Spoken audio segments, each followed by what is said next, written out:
BJP सरकार के 4.5 साल पूरे हुए हैं, तो किस तरह से आप देखते हैं? 4.5 साल में जनता की जो भी अपेक्षाएं थी, हमने उन्हें पूरा करने का प्रयास किया है। हर गरीब के घर पे शौचालय हो, हर गरीब के सर पे पक्की छत हो, हर गरीब के घर पे गैस का कनेक्शन हो, हर गरीब के यहाँ बिजली का कनेक्शन हो। अभी अगर आप कोरोना काल में जो हमारे 2 वर्ष निकल गए, तो उसे भी आप देख सकते हैं कि अमेरिका जैसे देश के अंदर खाने पीने की दुकान लूट ली गई, लेकिन जिस हमारे प्रदेश को और पूरे देश को विश्व में देखा जाता है कि हमारा देश गरीब है, और उत्तर प्रदेश जैसे बड़े राज्य के अंदर जिसकी आबादी 23 करोड़ है, वहाँ पे हमने राशन की व्यवस्था पूरे प्रदेश के अंदर सब गरीब भाइयों को 1 बार नहीं 2 बार महीने में हमने सरकार ने राशन देने का काम किया। पूरे देश के अंदर 80 करोड़ लोगों को फ्री में राशन देने का काम किया। और उत्तर प्रदेश के अंदर आप सड़कों का जाल देख सकते हैं कि चारों तरफ आप अगर मेरठ में हैं, हम भी मेरठ में रहते हैं, तो मेरठ में कौन सा ऐसा रोड है जहाँ पे काम नहीं शुरू हुआ है या काम आपको यह नहीं लग रहा कि शुरू होने वाला है। चाहे वो आपका भुवनेश्वर रोड हो, चाहे दिल्ली एक्सप्रेस भी हो, चाहे बिजनौर वाला रोड हो, मुजफ्फरनगर का भी काम आगे हरिद्वार पर चल रहा है, करनाल हाईवे का भी काम चल रहा है, बागपत रोड का भी काम चल रहा है। तो सब तरफ से विकास कार्य चले हैं, जो भी आकांक्षाएं हैं उसे पूरा करने का प्रयास करा है। लेकिन हमारी क्योंकि पहली बार उत्तर प्रदेश के अंदर हम लोग पूरे 5 साल करने जा रहे हैं, तो 70 साल में पहली बार हमारे ये पूर्ण बहुमत की सरकार जो पूरे समय चली है, तो हम ये नहीं कह सकते कि अभी हम सब काम हमने पूरे कर दिए हैं। अभी बहुत कुछ बाकी है, और अभी 2022 में हमारी दोबारा सरकार बनेगी। योगी जी की अगुवाई में हम दोबारा चुनाव लड़ेंगे और दोबारा हमारी सरकार बनेगी, और जो भी बचे हुए काम हैं हम उन सब काम को पूरा करेंगे। योगी जी की सरकार अच्छी चल रही है, सभी लोग काम सही कर रहे हैं, लेकिन प्रशासनिक स्तर पे जैसे चाहे पुलिस प्रशासन हो या जिला प्रशासन हो, जैसे गोरखपुर में एक घटना हुई, तो ऐसी स्थिति आपके पास भी शिकायतें आती रहती है थाने संबंधी या आपराधिक संबंध, तो किस तरह से जो प्रशासनिक ढांचा है उसको पर मजबूती के साथ काम करने की ज़रूरत है, आप क्या आप मानते हैं? देखिए, ऐसा है कि जब समाजवादी पार्टी का शासन था, तो रिपोर्ट उन लोगों की दर्ज होती थी जिनको समाजवादी पार्टी के नेता कहते थे। बगैर पैसे दिए किसी की रिपोर्ट दर्ज नहीं हुई। मैं ये नहीं कहता कि संपूर्ण रूप से इस व्यवस्था में अभी 100% सुधार हो गया है, लेकिन पहले से बहुत सुधार है। आज माँ बहनें सुरक्षित हैं, खेत पर किसान सुरक्षित है, तो बहुत कुछ पहले से सही हुआ है। और हमारा इतना बड़ा प्रदेश है, इतने सारे थाने हैं, इतने सारे फोर्स में लोग हैं, तो धीरे धीरे वो सुधार की तरफ है। और जो अब तक नहीं सुधरे हैं वो आने वाली सरकार में सुधर जाएंगे।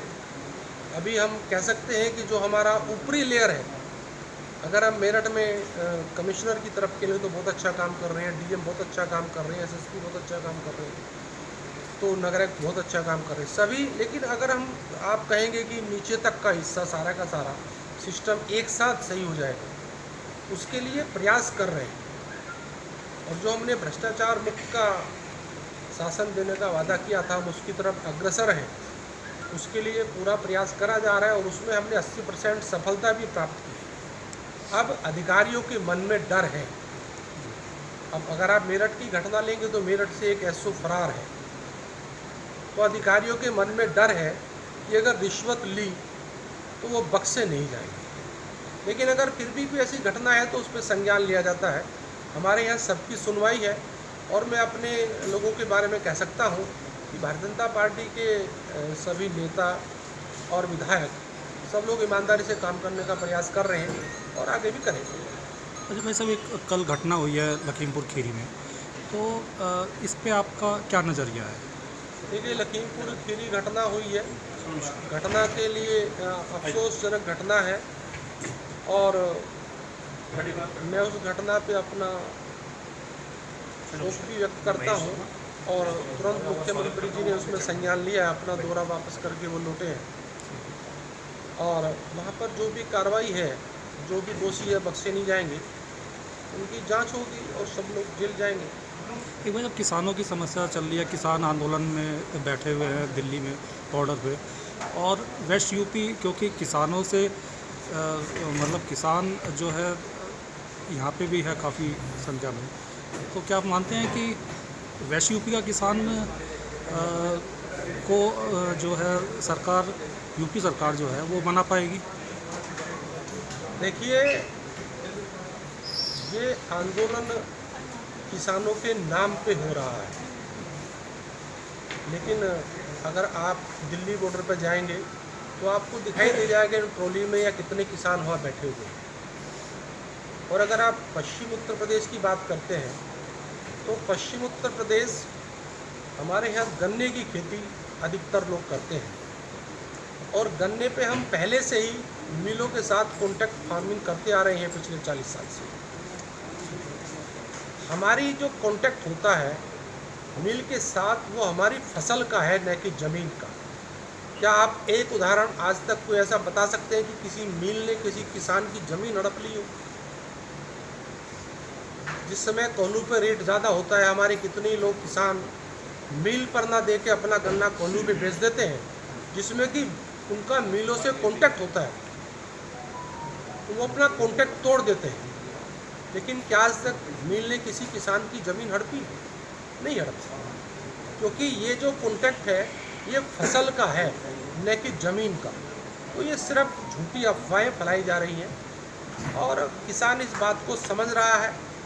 और आप लोग भी अगर जाएंगे, लोगों के बीच में सर्वे करेंगे, तो आपको ऐसे लोग बहुत ज़्यादा संख्या में मिलेंगे कि जो कहेंगे कि ठीक है हम रैली में गए थे, वो एक अलग विषय है, गांव की बात थी या जो भी बात थी, लेकिन हम वोट मोदी जी को देंगे, योगी जी।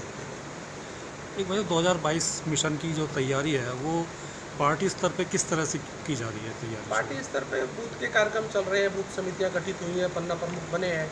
अभी पन्ना प्रमुखों के सम्मेलन होने वाले हैं 15 तारीख तक, उसके बाद नुक्कड़ सभाएँ होंगी। हमारे पार्टी के कार्यक्रम है और फिर हमारे यहाँ चुनाव का भी कोई विषय नहीं है। भारतीय जनता पार्टी की जब 2 सीट आती थी तब भी हमारे कार्यक्रम पूरे 5 साल चलते थे। अब हमारी सरकार है तब भी हमारे कार्यक्रम पूरे 5 साल के लिए। तो 2000 जी, भारतीय जनता पार्टी सिर्फ चुनाव के लिए काम नहीं करती। 2022 में कितनी सीटें यूपी में आप मानते हैं? हमारी जितनी 300 प्लस पहले आई थी और अब की बार भी हमारी पहले से कोई सीट घटने वाली नहीं है, तो सरकार हमारी फिर 300 प्लस सीटें आएंगी और पूर्ण बहुमत की सरकार भारतीय जनता पार्टी की बनेगी।